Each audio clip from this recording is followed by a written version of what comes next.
안녕하세요. 사연 왔어요 톡톡입니다. 구독과 좋아요 알림 설정 꼭 부탁드립니다.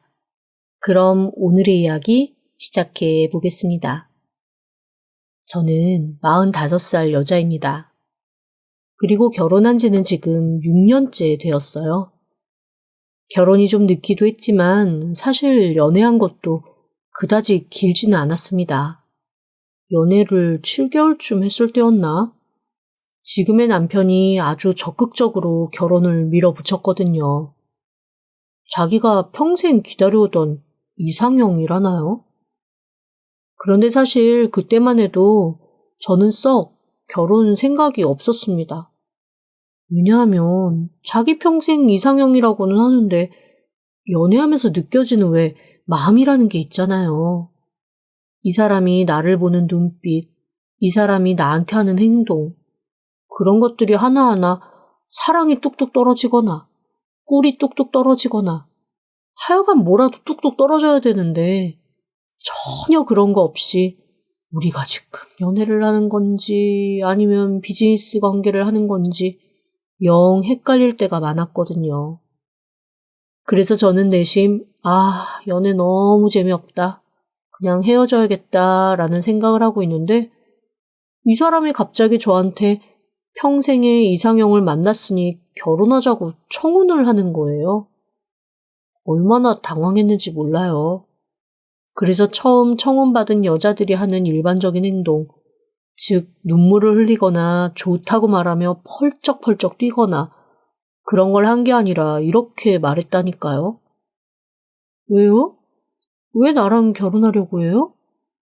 제 반응에 남편도 당황했는지 눈을 꿈뻑꿈뻑하며 그때부터 주섬주섬 저랑 결혼하고 싶은 이유를 대더라고요. 지금도 썩 기억나지 않는 걸 보면 그다지 큰 이유도 아니었던 것 같습니다. 착하고 성실하고 가정 잘 꾸릴 것 같고 그런 평범한 이유들이었어요. 그런데 당시 저희 집에서는 제가 엄청나게 큰 골칫덩어리였거든요. 일찍이 외국에서 자리 잡은 오빠 부부가 아이 넷을 연년생으로 연달아 낳으면서 저희 엄마 아빠의 손이 너무나 절실하게 필요한 상황이었습니다. 특히 새언니의 친정부모님은 연세가 아주 많으시고 위로 형제들이 많은 끝에 저희 새언니가 막내라서 사실 언제 돌아가셔도 이상하지 않을 연세였어요. 그런데 저희 엄마 아빠는 결혼도 일찍 하셨고 오빠도 일찍 나와서 사실 밖에 나가면 여전히 50대 언저리의 젊은 사람들로 보는 경우도 있을 정도거든요. 그러니 새언니와 오빠는 하루라도 빨리 엄마 아빠가 은퇴하고 자기네한테로 넘어와서 아이 키우는 데 도움도 주고 같이 살기를 일가기 여삼추 간절하게 바라고 있는 상황이었습니다. 그 가장 큰 걸림돌은 저였어요. 저희 아빠가 저 결혼하기 전에 절대 한국 떠나는 일이 없다. 내 눈에 흙이 들어가기 전에는 안 된다. 라고 못을 박으셨거든요. 일주일에 한 번씩 오빠가 전화해서 너는 만나는 남자 없냐, 시집 안 가냐 체근하죠. 새언니는 저한테 좋은 남자 만나는 법, 결혼하기 좋은 예식장, 이런 인터넷 링크나 보내죠. 그것 때문에 엄청 스트레스 받을 때였거든요. 그 와중에 제가 만나는 남자가 청혼했다는 얘기를 듣더니 온 집안 식구가 벌떼처럼 일어나서 저의 결혼을 진행시켰습니다. 그래서 정신 차려보니 웨딩드레스 고르고 있고 정신 차려보니 예식장 고르고 있고 정신 차려보니 상견례 하고 있더라고요. 그런데 제 결혼을 누구보다 열심히 진행했던 저희 부모님도 딱 한마디 망설이는 얘기를 하신 건 바로 저희 시어머니였습니다. 어쩐지 남편이 보통 상견례 하기 전에 그래도 한 번은 자기 엄마한테 인사하러 가는 자리를 마련하는 게 보통이잖아요? 일절 그런 말 안 하고 있다가 상견례 하기 일주일 전에 엄마랑 밥 한 번 먹자고 하더라고요. 제가 어머님 얼굴 한 번 안 보고 상견례장에서 만나는 건 너무 아닌 것 같다고 이렇게 할 거면 차라리 상견례를 미루자고 했더니 그나마 만나는 자리를 마련한 거였습니다. 그렇게 나간 자리 저는 딱 얼어붙고 말았습니다. 얼굴이 그렇게 샛노란 사람을 처음 봤거든요. 아유, 무슨 얼굴 색깔이 오렌지 주스 색깔이랑 똑같은 거예요. 저도 그 나이가 되도록 그래도 보고 들은 게 있으니 어머님이 엄청나게 간이 안 좋으신가 보다 하는 생각은 했죠. 그런데 어머님이 더 안 좋으신 건 간이 아니라 바로 성격이었습니다. 말 한마디 한마디에 얼마나 가시가 돋쳐있고 얼마나 무서운지 저 그날 진짜 오줌 쌀 뻔했어요. 왜 사람들이 무섭거나 긴장하면 오줌 지린다는 표현을 하잖아요. 사실 살면서 그런 경험이 별로 없어서 오줌 쌀 것 같다라는 표현을 관용으로만 알았지 실제적으로 제가 제 마음에 와닿게 느껴본 적은 없었거든요. 그런데 진짜 그날은 오줌을 쌀 것 같더라고요. 저를 보자마자 시어머니는 저를 위아래로 훑어보며 딱 한마디 하셨습니다. 겉꼬라지는 봐줄만 하구나. 당황한 남편이 시어머니한테 설설기며 엄마는 왜 처음 보는 사람한테 말을 그렇게 하냐고 그러지 말라고 달래더라고요. 그런데 누가 봐도 엄마와 아들 관계가 아니라 뭐랄까 폭군 여왕과 그 여왕에게 목숨줄 달린 신하 같은 모습이랄까요? 더 놀라웠던 건 시어머니를 대하는 모든 가족의 태도가 다 똑같았다는 겁니다. 그렇게 처음 시어머니를 만난 자리에서 시어머니는 저에게 단 한마디도 먼저 말을 걸지 않으셨습니다. 그저 이 늦은 나이에 뭐 하러 결혼하냐고 그냥 혼자 살지 뭐 하러 결혼하냐는 얘기만 하셨을 뿐이에요. 아들이 결혼하자고 해서 결혼하는 건데 내가 많이 못마땅하신가? 결혼 자체가 너무 싫으신 건가? 내가 며느리가 되는 게 그렇게 못마땅하신가? 나 이 결혼해야 되나?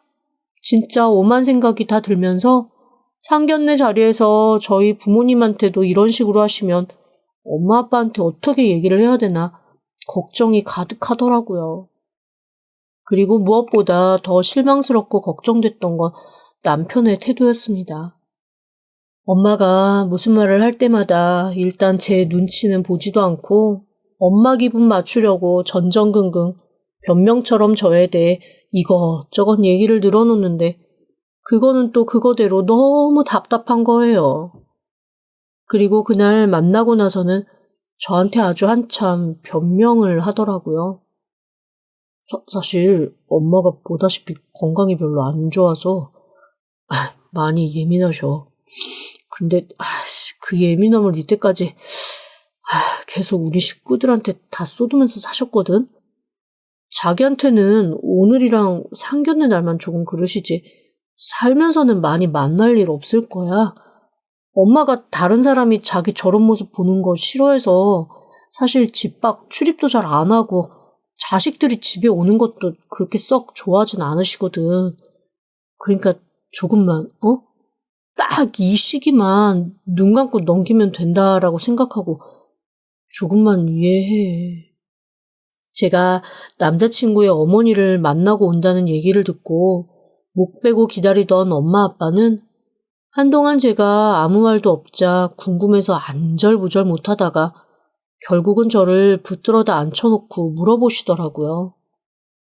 그래서 그냥 솔직하게 말씀드렸죠.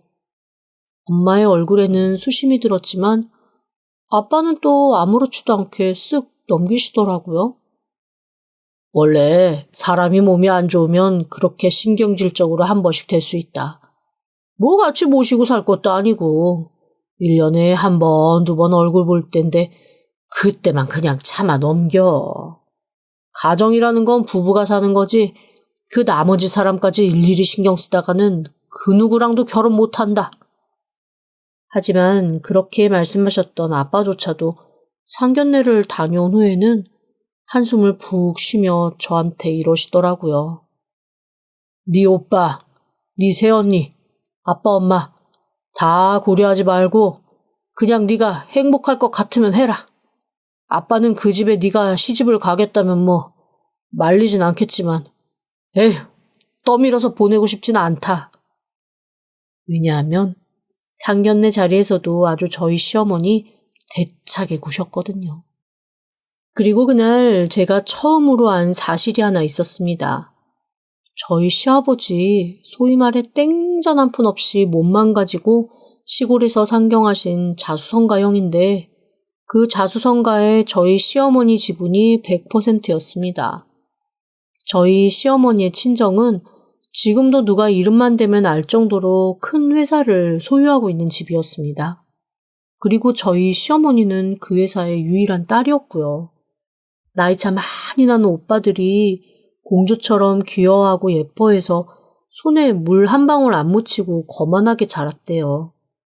그러다가 세상 물정 모르는 성에 갇힌 공주님이 칠날래 팔날래 망나니 같은 천둥망아지 아버지를 만나 낯선 마음에 사랑에 빠졌고 야반도주 결혼을 감행한 거였습니다.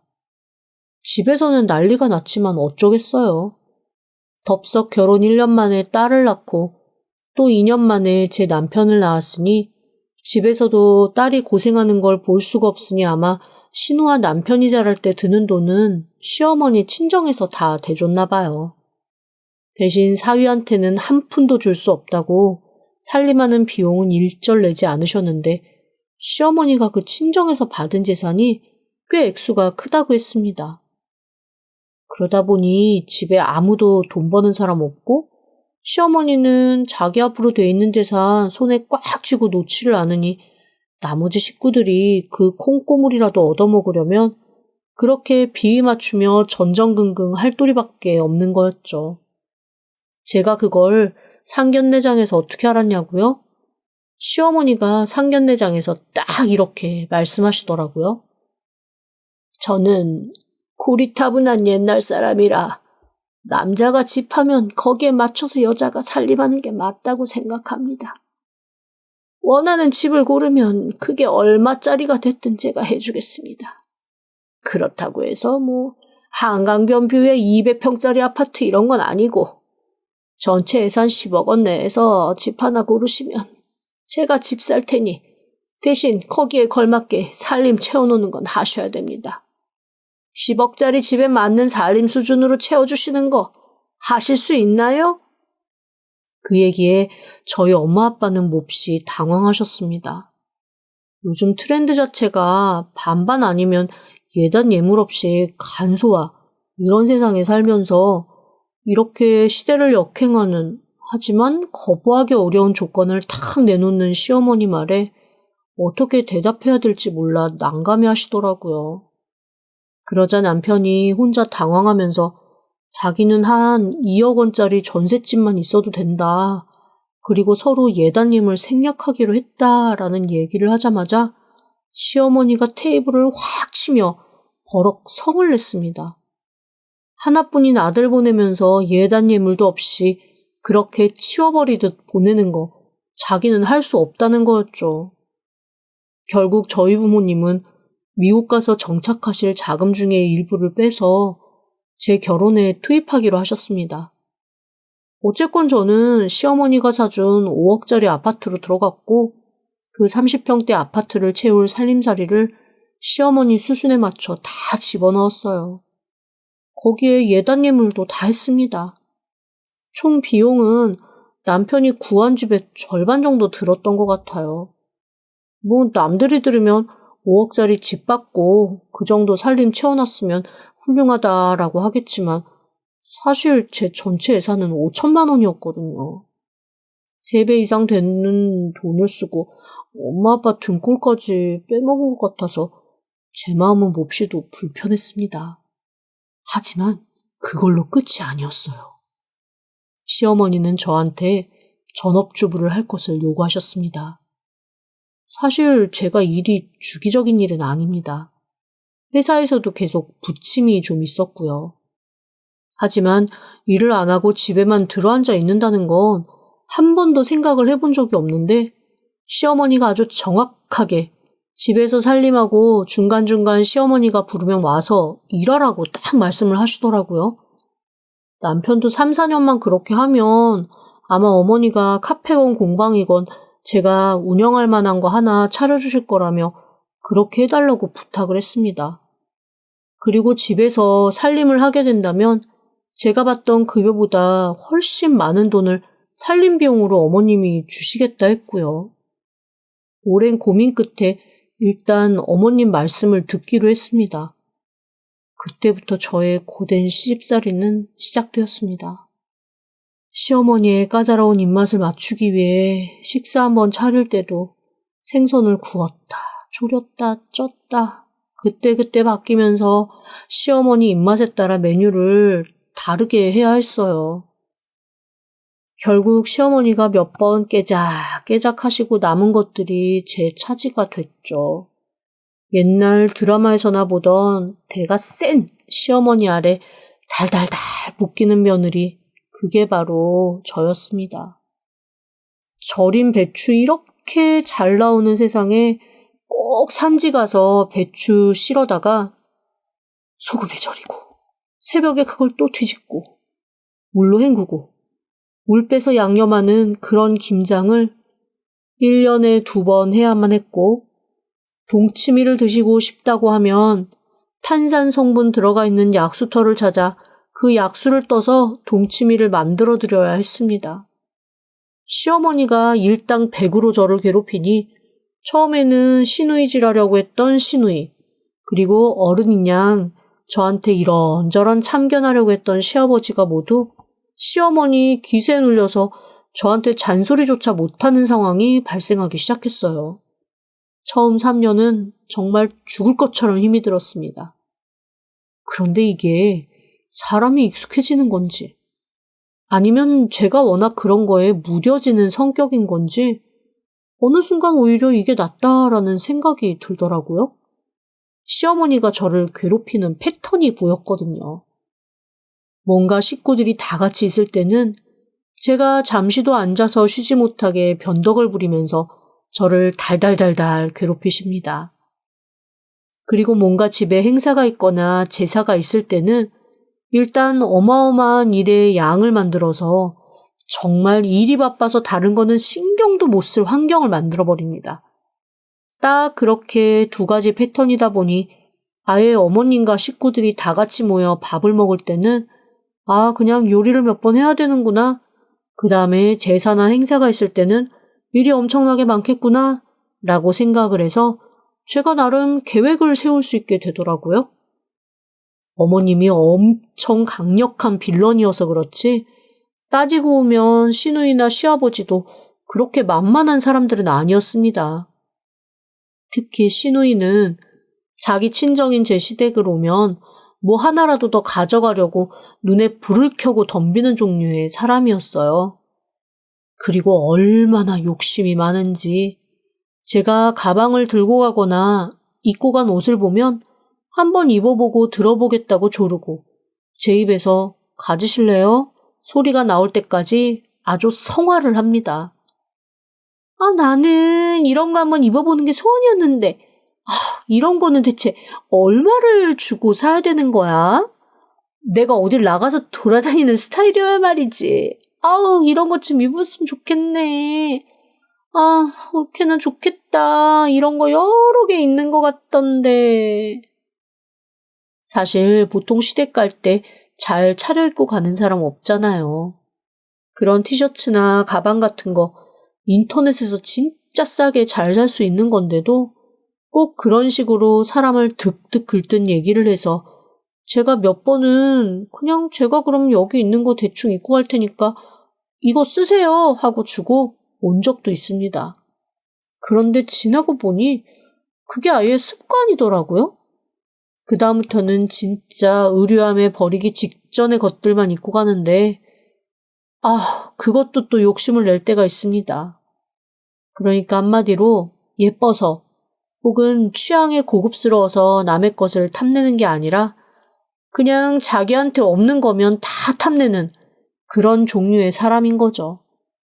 그런데 그런 시누이, 그리고 눈치 없이 끼어들어 효도받기만을 원하는 시아버지도 시어머니가 워낙 저를 달달달달 볶으면서 괴롭히니까 어떤 일정 선 이상 저한테 못된 짓을 하지는 않더라고요.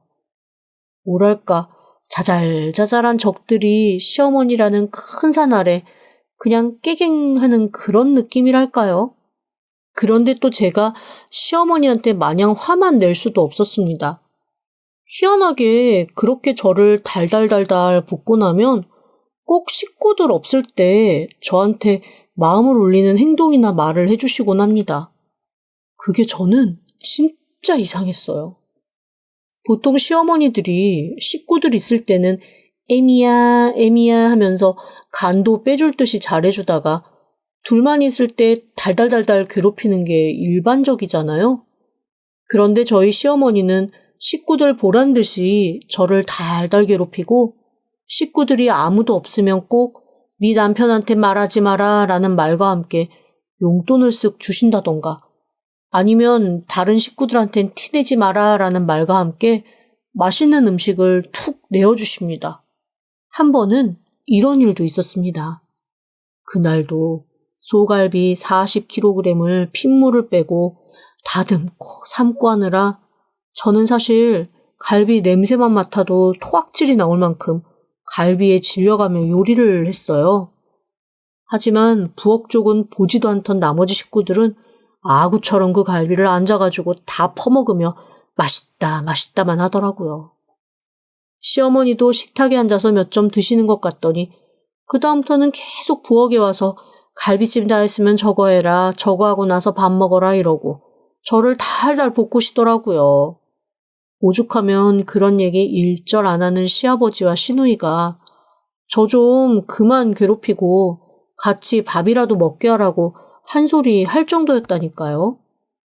남편 놈만 제 눈치 봤다, 어머니 눈치 봤다, 아주 똥줄이 타더라고요.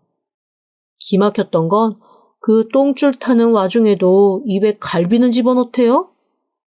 어쨌건 식구들이 그렇게 배부르게 갈비를 먹고 나니 시어머니가 이렇게 얘기하는 겁니다. 식구들이 바글거리면 내 마음이 다 복잡하다. 그 셋 다 나가라. 남편이 황당한 얼굴로 어머니께 말했습니다. 엄마, 아니 우리가 지금 어딜 나가요? 우리가 나갈 데가 어디 있어? 나가서 동네라도 한 바퀴 돌고 들어와. 아니면 저기 네 아버지 맨날 공원 가서 꽃 구경하고 싶다 그랬는데 같이 가서 꽃이라도 보고 오든가. 그릇장 죄다 꺼내서 청소할 거야. 너희도 같이 할 거야? 그러려면 남아있고. 그 말을 듣고 사실 저는 기가 탁 막혔습니다. 아니, 저희 시어머니 그런 욕심이 많아가지고 그릇장만 5개거든요. 저는 갈비 40kg 신나게 양념해서 갈비찜 해놓고 한 조각 먹지도 못한 채 지금껏 땀이 비처럼 온몸을 적실 때까지 일을 하며 갈비도 못 먹고 밥도 못 먹었는데 그릇장 청소하겠다고 하니 그때는 부화가 좀 나더라고요. 그래서 남편을 가만히 노려봤는데 세상에 이 남편 진짜 남의 편이었습니다. 번잡스럽게 청소하는데 걸리적거리면 안 된다고 자기 누나랑 아버님 데리고 쓱 나가버리더라고요. 정말 황망했습니다. 그렇게 온 식구가 싹 사라진 후에 시어머니는 전광석화처럼 식구들이 먹었던 상을 치우고 죄다 식기세척기 안에 그릇을 싹 집어넣으시더라고요. 어머님 평소에 기계가 씻는 거 못 믿겠다고 식기세척기 안 쓰셨잖아요. 아무 말도 하지 마라. 나도 쓸 때는 쓴다. 그리고 너 저기 좀 앉아. 머뭇머뭇 어머님이 가리키는 식탁에 가서 앉았습니다. 그리고 그날 저는 너무나 깜짝 놀랐어요. 시어머니가 제 앞에 가장 크고 좋은 갈비토막을 한바대기 쌓아주시고는 갓한 흰쌀밥 탁 놔주시고 그 다음에 식구들한테는 내놓지도 않았던 정말 맛있는 소고기 묵국을 탁 내놓으시더라고요. 그리고 김치도 묵은 김치 먹던 게 아니라 김치 냉장고에서 새김치 꺼내서 송송 썰어주시는 겁니다. 번잡스럽게 식구들이랑 먹어봐야 그게 맛이나 있겠냐. 시댁 식구들이랑 먹으면 뭘 먹어도 맛이 없어. 다 내보냈으니까 마음 편하게 천천히 먹어라. 난 들어가 있으마. 어차피 설거지는 기계가 할 테니까 신경 쓰지 말고. 어머님, 그릇장 정리하신다고. 애저녁에 다 갖다 내버렸다. 그리고 그릇장 정리한다고야 저것들이 한 5시간은 안 들어올 거 아니냐. 너도 좀 쉬어라. 뭐 더 먹고 싶은 건 꺼내서 먹고. 그렇게 무뚝뚝하게 한마디 툭 던지고 시어머니는 진짜로 방으로 들어가 버리셨습니다.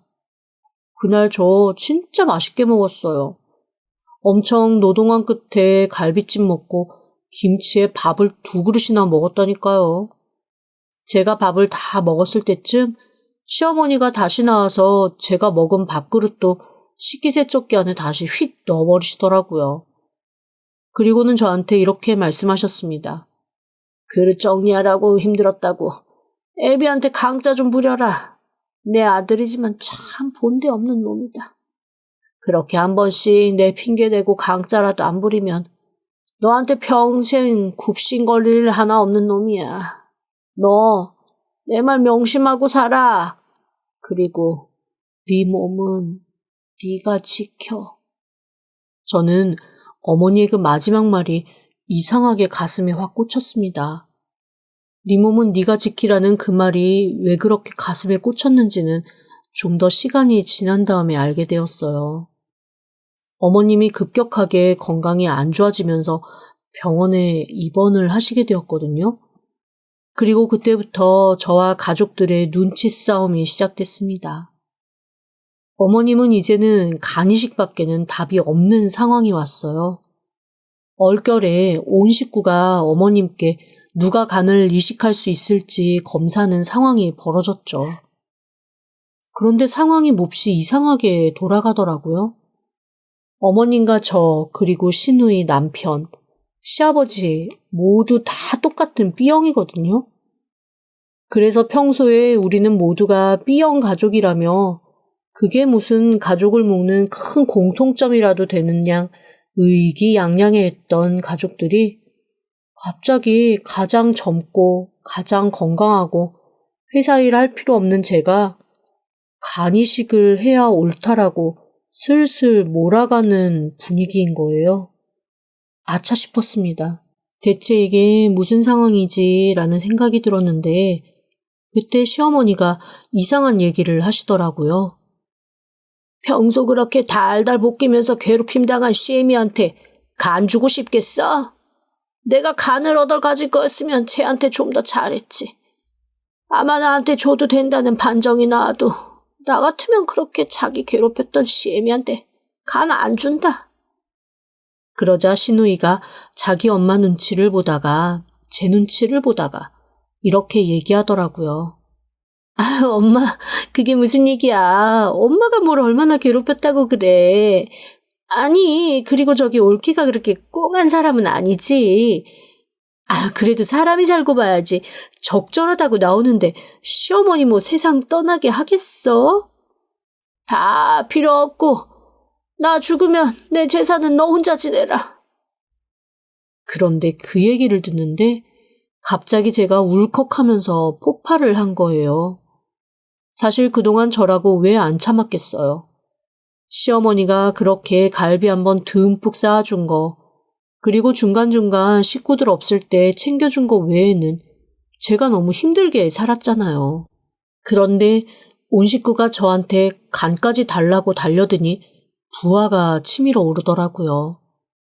그래서 그 앞에서 벅벅 소리를 지르며 화를 냈습니다. 대체 나한테 왜 이러냐고 말이죠.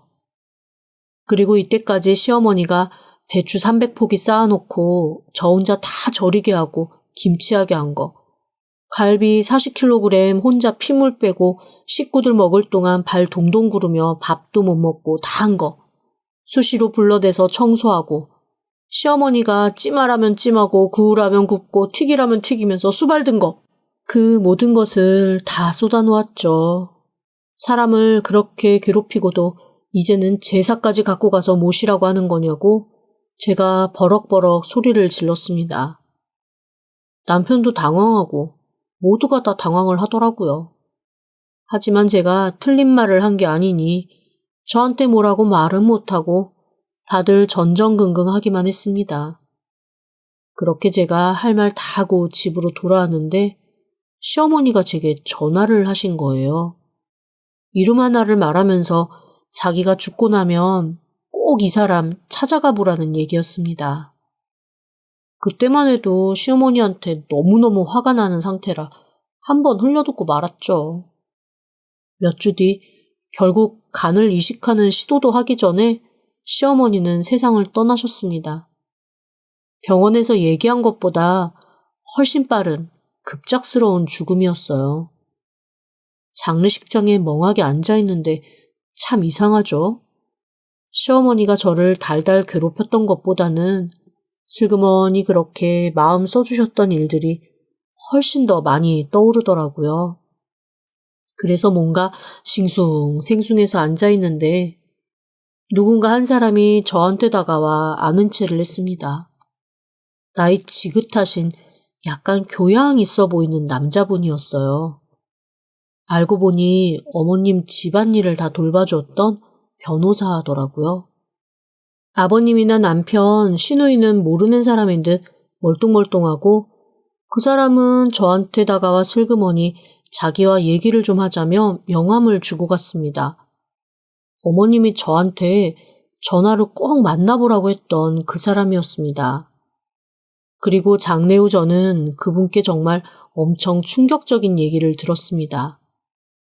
어머님 유언장에 있는 내용이었고 어머님이 평소 살아생전에 육성으로 녹음해 주신 내용이었어요.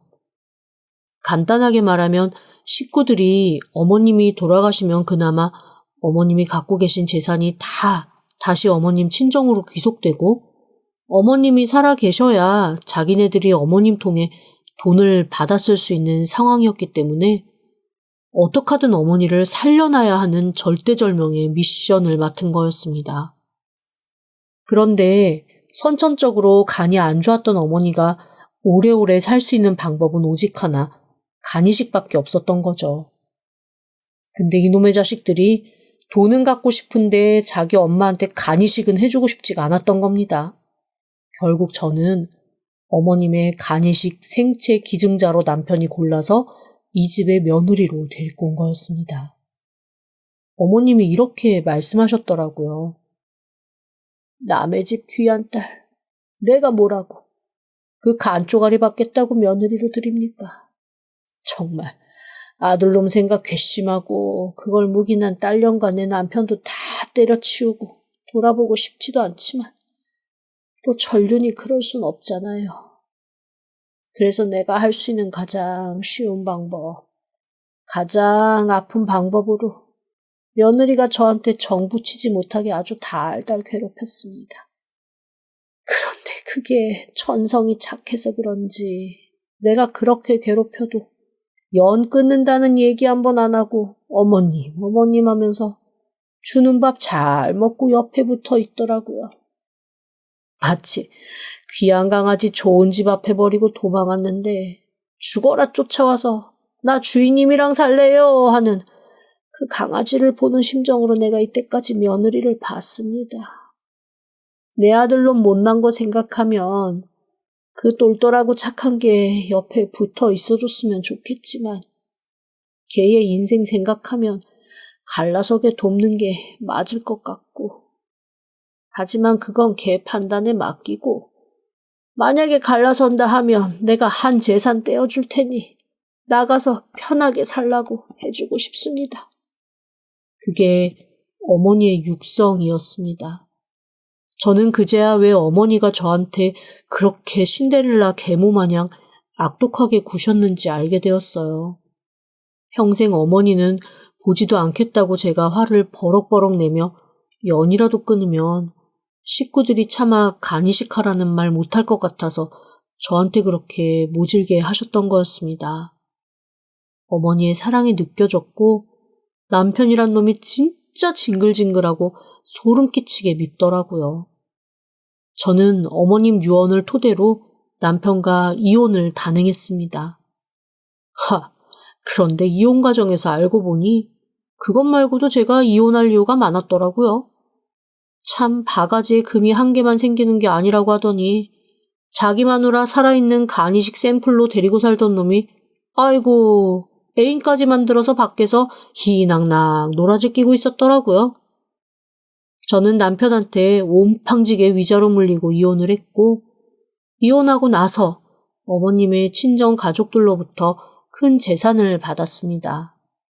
나중에 전 남편과 전 시누이 전 시아버지가 그 사실을 알고 유류분이네 어쩌네 펄펄 뛰었지만 이미 친정 가족들에게 다 귀속된 재산에서 제가 받은 거기 때문에 그들이 요구할 만한 건 없더라고요. 어쨌건 전 그 재산 가지고 어머니 위패 들고 집을 나와버렸습니다. 제가 어머님 재산은 진짜로 죽는 날까지 모셔보려고요.